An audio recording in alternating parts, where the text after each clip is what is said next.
Danışır Bakı. Danışır Bakı. Köhnə, yeni radyo. Hər gün səslənər dalğalar hər an, ucalar nəğmələr elə, xəbərləri daşıyar evə, xəbərlərlə gələr, gözlərik hər an biz, izlərik hər an biz, mehriban səsini, radio mənim, gözlərik hər an biz, izlərik hər an biz, mehriban səsini, radio mənim, qələbə, zəfərlər var, dalğalar, şad xəbər var, gəl. Noyabrın 6-sı Azərbaycan Radyosu'nun, bizim radyonun 85 yaşı tamam oldu. Danışır Bakı kəlmələri ilə bünövrəsi qoyulan milli radyomuz hamı üçün doğmadır. Bugün milli radyomuz uşaqdan böyüyə hamını öz ağuşuna alır, insanları həm məlumatlandırır, həm də maarifləndirir.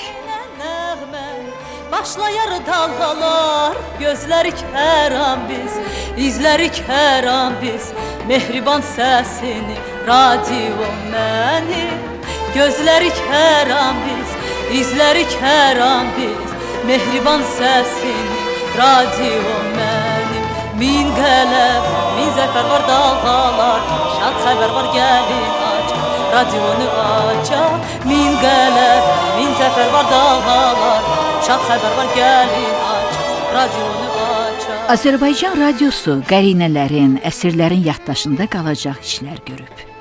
Ana dilimizin inkişafında, mədəniyyətimizin, ədəbiyyatımızın təbliğində, dünya Azərbaycanlılarının birliyi və həmrəyliyi ideyalarının yayılmasında fəaliyyəti əvəzsizdir.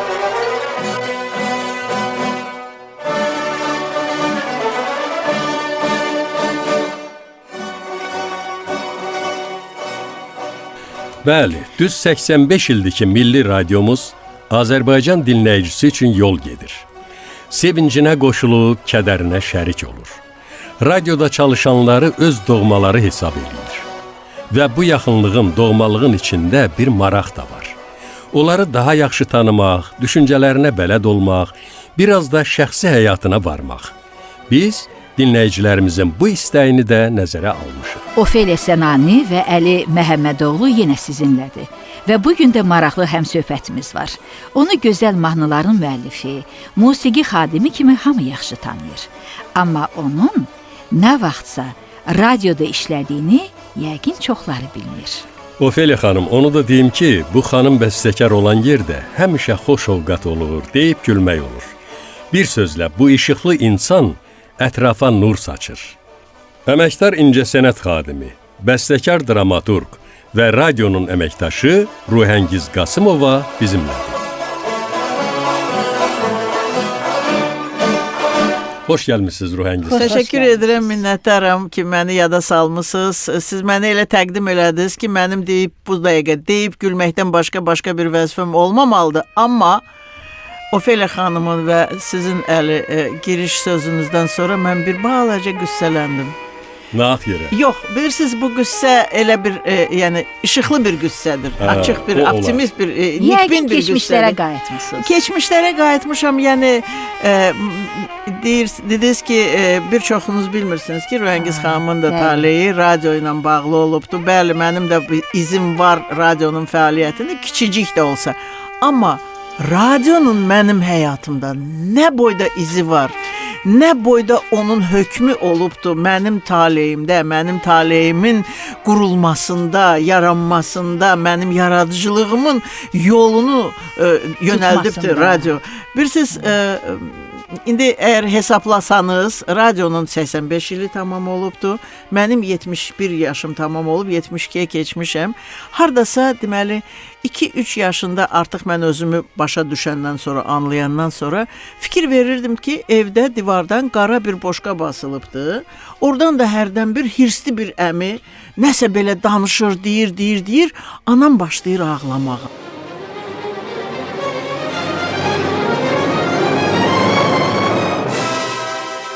...1944 ilin fevral ayıydı. Havalar sert keçirdi. Ukrayna'nın sağ sahil rayonları qardan ağ dona bürünmüşdü. Şaxta az qala adamın iliklərini eşləyirdi. Cəbhədə isə döyüş daha da şiddətlənirdi. Qoşunlarımız əvvəlcədən hazırlanmış plana uyğun olaraq Pripyat çayından Dnepr çayınadək çox böyük bir ərazidə hücuma keçdilər. Qızıl Ordu, Korsun, Şevçenka və Zvenigorodka, Uman rayonlarında düşmənin iki böyük qoşun qrupunu mühasirəyə alıb məhv etdi.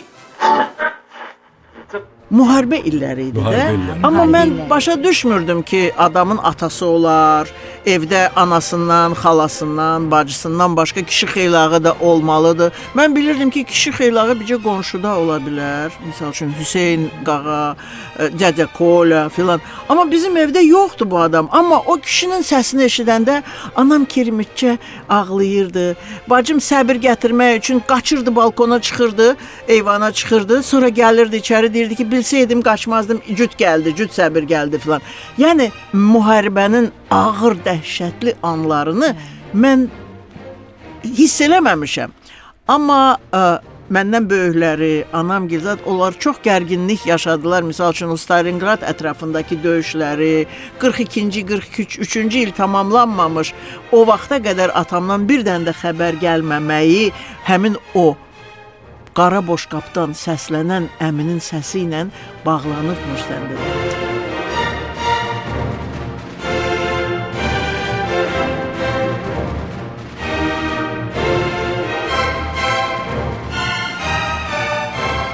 Amma sonra gördüm ki, daha artıq evdə gülmək var, danışmaq var, məktublar gəlir, seyrək də olsa və o boşqabdan artıq musiqi səsləri də gəlirdi.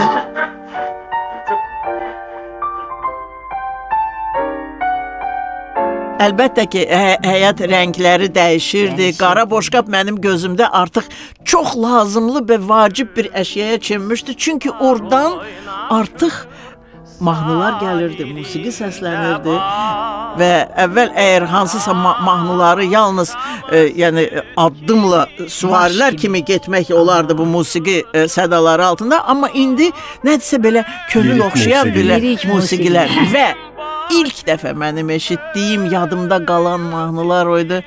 Bu şanlı məktubu Gülgəz, cəbhədən yazdım sənə. Heç yadımda deyil də bilmirəm kimin. O vaxtı kim yazırdı mahnıları? Necə yadında qaldı? Səid Rüstəmov yazırdı, Üzeyir Hacıbəyev yazırdı. Mən onları əlbəttə ki tanımırdım. Artıq mən də oca biraz boya başa çatmışdım. Amma mənim atam müharibə, həmin o 41-ci, 45-ci ilin müharibəsi, hərb, döyüşlər filan qutarandan sonra da o müharibədən 2 il sonra qayıtdı evə. Çünki Viyanada, komendaturada işləyirdi, rütbəsi vardı, vəzifəsi var idi. Mən isə oca artıq məktəbə getməli yaşa çatmışdım. Və gecə-gündüz qonşuları köçürdürdüm, uçurdurdum. O böyük dəhlizdə, ümumi böyük bir dəhliz var idi. Hoppana, qaça oxuyurdum. Malçik Veselый из Карабаха, так называют всюду меня. Rəşid Beybutovun mahnısını eşitmişdim. İnanın ki da az bəsdir Malçik iz Karabaxa. Başdan beynindən olduq, bəsdir. Sonra mamama dedilər ki, ay möhtərəm, apar bu uşağı qoy musiqi məktəbinə. Heç olmasa tənəffüs olsun da burada dincələk. Başında qarışar. Bizdə evdə alət olmadığından bu hadisə 49-cu ildə baş verdi. Yəni məni musiqi məktəbinə artıq göndərdilər falan. Sözüm onda yox. Yəni musiqi onda mənim canıma hopurdu. Bəxtiyar, şəndiyar, mehriban, gözəl Bakı. Və nə yaxşı ki, o qara boşqab divardan asılmışdı. Necə boynuna qol salıb Xəzəri elimin əlləri bəzər. Ey mənim öz Bakım, el sənə göz Bakım, bəxtiyar, şəndiyar, mehriban, gözəl Bakı. Ey mənim öz Bakım, el sənə göz Bakım, bəxtiyar, kendi yar. Mehriban güzel Bakı, mehriban güzel Bakı.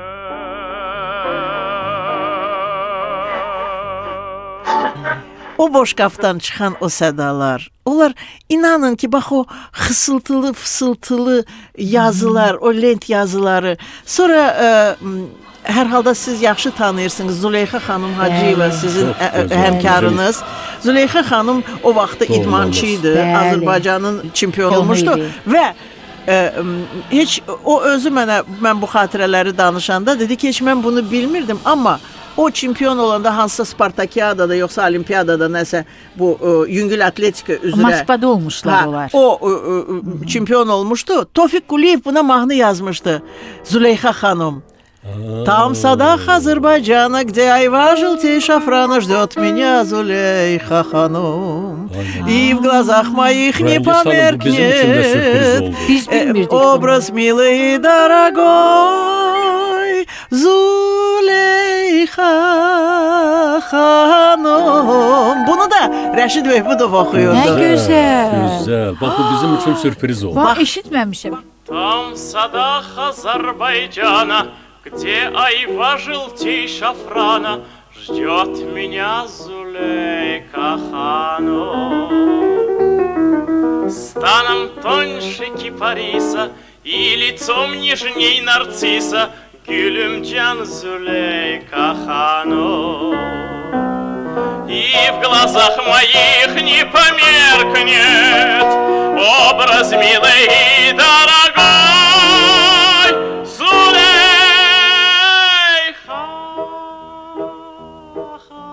ханум. О тебе одной я мечтаю всегда напеваю, о моя Züleyxa. Mən deyə bilərdim ki, bu mahnını mən yazmışam, mən yazmamışam. Bunu Tofiq Quliyev yazmışdı. Və o Elə vaxtda deseydiniz Ruhengiz Qasımov olmazdınız. Birsiz nətəridir? Deməli, o vaxtlar ən məşhur mahnıların o sədası ki, mənim canıma hopurdu. Bu Malçik Veselый из Карабаха idi. Züleyxa xanım mahnısı idi. Bir də Золото ветвистое. Ну и хлеб, что за хлеб? Ай, какой хороший хлеб. Мой азərbaycanski хлеб. Və bu mahnılar da, bu da Tofiq Quliyevin mahnısıdır və də bu da Rəşid Behbudovun ifasında. İndi başa düşürsünüz, tamamilə qanunudur ki, bu izlər məni gətirdi, çıxartdı Rəşid Behbudovun yanına. Rəşid Behbudovun evinə. Mən ona ilk əsərlərimi ona təqdim elədim. Гордится каждый плод ее велит, и у нас в степи пшеница, как морской прибой шумит. Ровное, чистое золото ветвистое, ровное, чистое золото ветвистое. Ну и хлеб, что за хлеб, ну и хлеб, что за хлеб, молодой душистый хлеб, молодой душистый хлеб. Голос голосу голос подает, тут о нас заботятся солнце и народ. Белый голос голосу голос подает, тут о нас заботятся солнце и народ. А балам солнце и narod, a gülüm солнце и narod.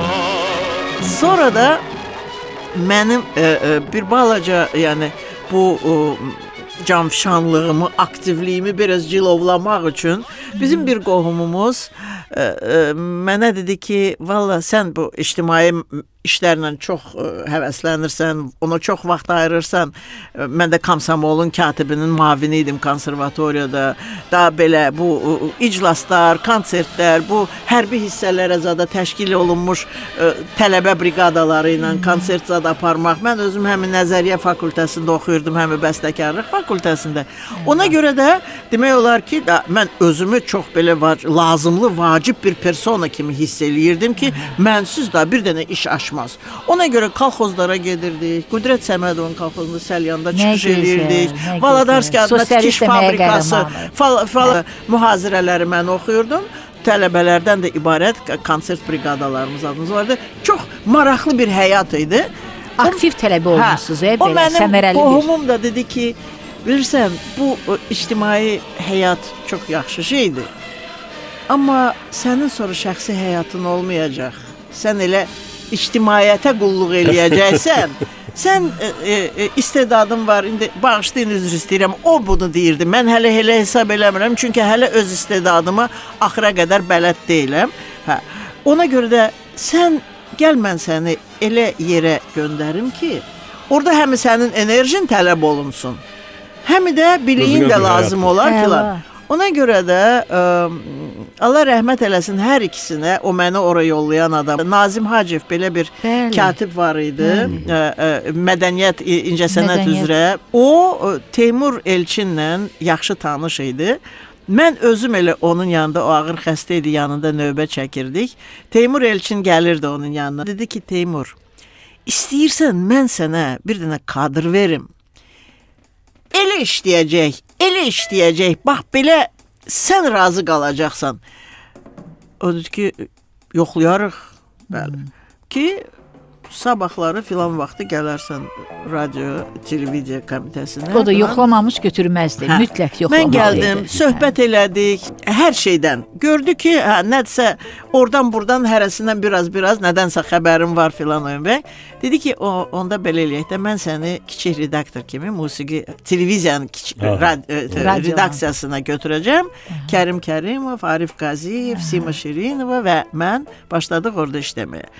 Amma 5-6 ay işləyəndən sonra 62-ci ilin dekabrında artıq mənə dedi ki, Rəngiz, mən səni keçirdirəm radionun uşaq şöbəsinə. Orada sən həm musiqi redaktor, həm musiqi tərtibatçısı kimi işləyəcəksən. Çalış, dil öyrən.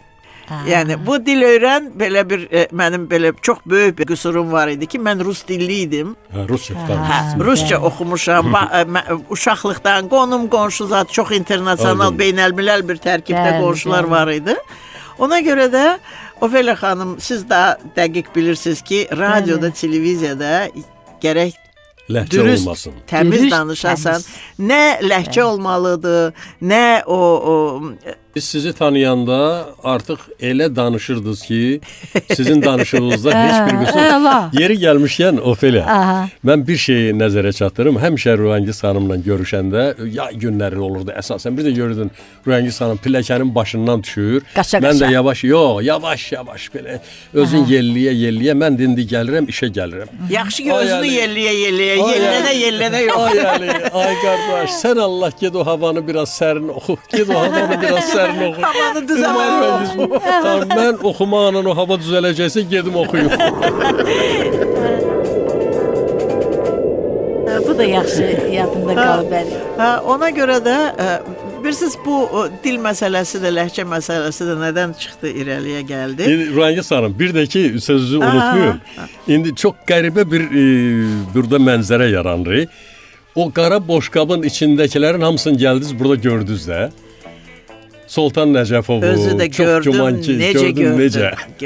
necə gördüm, əlbəttə ki. Sultan Nəcəfovun yumorları ilə onun yumoru, onların səsi, elə Züleyxa xanım nə olsun, qonşumuz idi, sonra biz köçmüşdük, Ramiz Mustafayev, sonra Fatma xanım Cabbarova.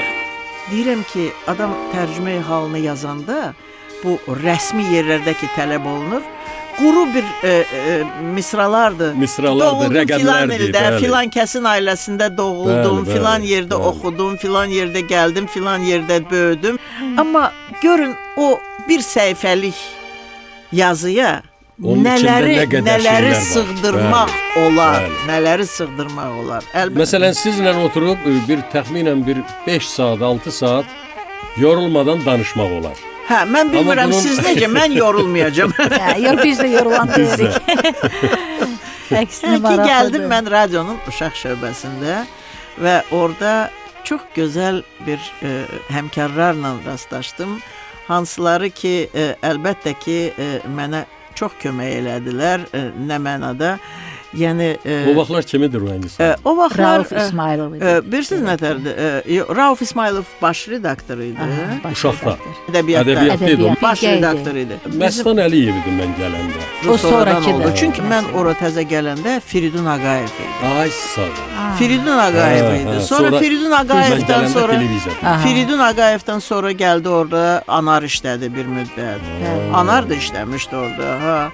Sonra Anardan sonra orada Tofiq Rüstəmov oldu. Uşaqda. Uşaq redaksiyasında. Aa, Tofiq onda gözəl insan. mən ora təzə gələndə Tofiq orada tərcüməçi Gözəl kimi insan. işləyirdi. Allah Çox rəhmət gözəl, eylesin. çox Çox gözəl gözəl insan. jurnalist belə olduqca. İndi yəni mən çox gözəl bir məktəb gördüm və orada görüb götürməyə də imkan var idi. Ona görə ki, elə adamlar səni əhatə eləyirdi ki, indi sonradan Azərbaycan ədəbiyyatının, poeziyasının, dramaturgiyasının, yəni əsas aparıcı sütunlarına çevrilən bir insanlar. Elə Məstan Əliyev də bizdə redaksiyada Bəli, işləyirdi. İsa İsmailzadə, Sona Məlikova, Məlikova. Mailə Muradxanova. Mən yəqin ki, radioya işə keçməsəydim, bu dillə, danışmaqla, danışmaq qabiliyyəti ilə, sözün konkretliyi ilə heç harda başqa yerdə rastlaşmazdım. Çünki mən dərk elədim ki, bu radio ani bir vaxtı sən o verilişi yazanda, oxuyanda o qədər konkret görməlisən danışdığın məsələni, özünə təsvir eləməlisən və özgələrinə çatdırmalısan və onları elə sözlər seçib bu veriliş haqqında, bu ümumiyyətlə bu mövzunu açasan ki, hamıya çatsın. Bəli. O çox Məktəbdir çətindir. də, Bilirsiniz, radio doğrudan televiziyada çalışanlar üçün asandır.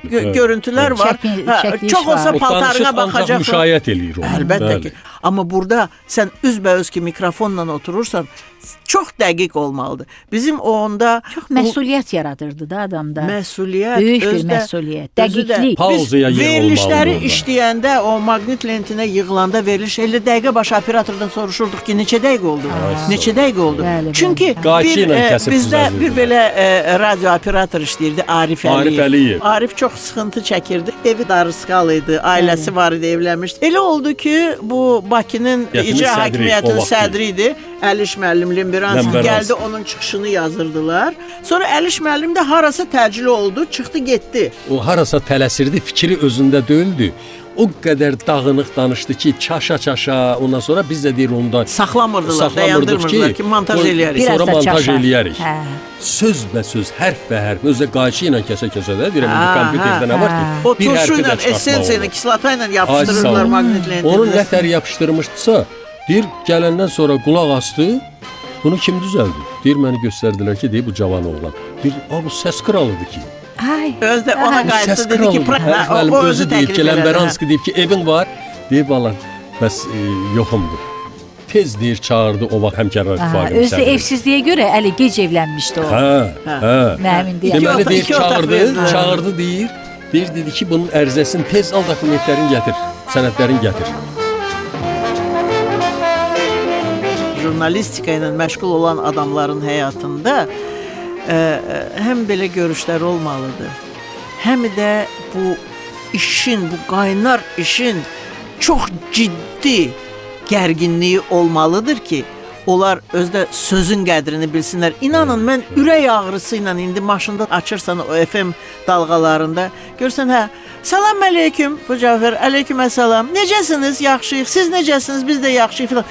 Efir vaxtını belə boş-boş xərcləyəndə, inanın ki, mən elə bilirəm ki, mənim barmaqlarımı bir-bir gödəldirlər. Biz saniyə üçün dava-dalaş salırdıq, gedirdik o buraxılış şöbəsinə, yalvarırdıq Sən ki, Allah, nə 5 olar? dəqiqə mənə Yox, vaxt ver. heç olmasa 2 dəqiqə icazə Artıq verin, verin, artıraq bunu hə. filan. Gecələr qalırdıq, yuxusuz işləyirdik. Bir də görürdüm pəncərəni döyürdü Teymur Elçin. Deyirdi, "A qızlar, burada nə ağarırsınız?" Uşaq şöbəsi də aşağı lap 1-ci mərtəbədə idi. "Durun, çıxın, gəlin. Teymur müəllim Ulduz radio stansiyasını işləyirik. Səhər efirə verməliyik, çatdıra bilmirik filan." "A qızlar, gəlin, Ulduz radio stansiyası hələ getməyəcək, səhər getməyəcək, o birisi gün gedəcək. Gəlin, gəlin." Hayır. Biz özümüzü iş üçün öldürürdük. O iş də qayıdıb bizi çox gözəl mükafatlandırırdı. Bilirsiniz, O radyo dalğalarındakı veriliş qutarandan sonra deyirdi ki, rejissor filan kəs, Bəli. redaktor filan kəs, səs rejissoru filan kəs.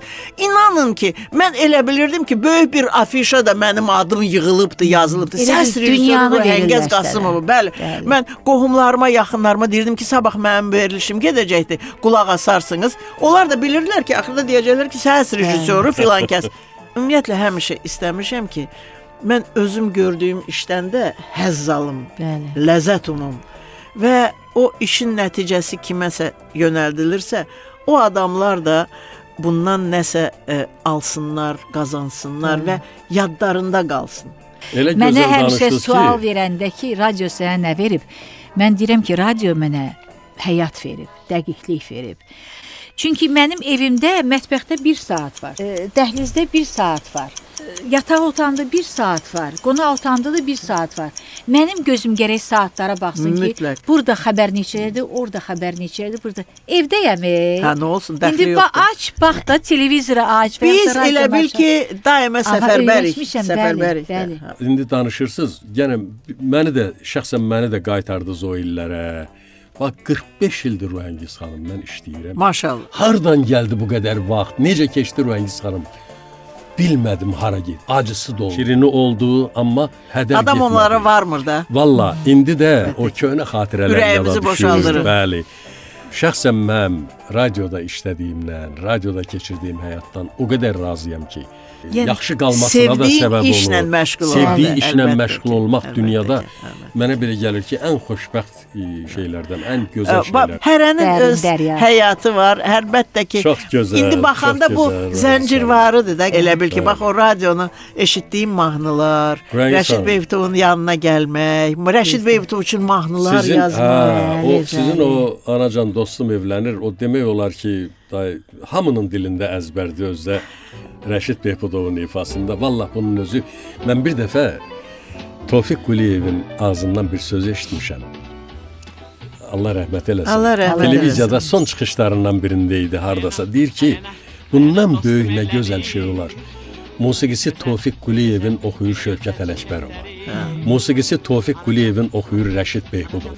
Musiqisi Tofiq Quliyevin Müslüm oxuyur Maqamev. Bülbül. Müslüm Maqamev. Oxuyur Müslüm Maqamayev. Bundan gözəl, bundan şöhrətli, bundan belə baş ucalığı nə ola bilər? Rəngiz xanım, indi həmin sözlər sizə də aiddir. Ondan gözəl nə ola bilər ki, Rəşid Behbudov adamın mahnısı olsun? Əlbəttə ki. Mən amma olar mən bir söz deyim. Buyurun, Onu nə olar? buyurun. Əgər imkanınız olsa onu kəsməyin. Buyurun, Mən o- belə müraciət eləmək istəyirəm bir çox yəni televiziya və radio kanallarına ki, nə olar o mahnıları efirə verəndə bəstəkarın da adını deyin, şairin də adını deyin. Bəli. Axı vallah bizi onlar vaxtlar yaşadır, belə idi də, bir hissidir. Ayana mehriban gözlerin değil. Bu koca vaxtımda kömək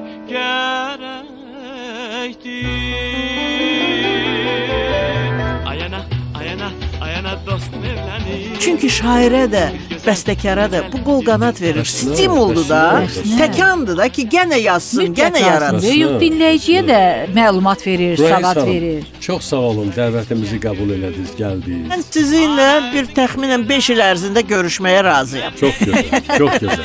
Siz də minnətdaram sizə. Məni dinlədiniz və imkan verdiniz, ürəyimi boşaldım. Çox sağ olun. Ofeliya xanım, Bəli. deyəsən efir vaxtımız başa çatır axı. Danışılacaq o qədər xatirələr var ki, mənə elə gəlir ki, efirin vaxtı elə qurtarmayıb. Bugün yekunlaşdıraq, sonra davam elətdirərik. Yaxşı, sən deyən olsun. Əziz dinləyicilər, köhnə yeni radionu Ofeliya Sənani, Əli Məhəmmədoğlu, Səyyarə Altay və Dilşad Tahir qızı köklədi. Gələn görüşlərədək dalğanı dəyişməyin. Azərbaycan Radyosu 105 FM. Pəncərəmizdə evdə gəlin səsi məni oyaq. Köhnə yeni radio.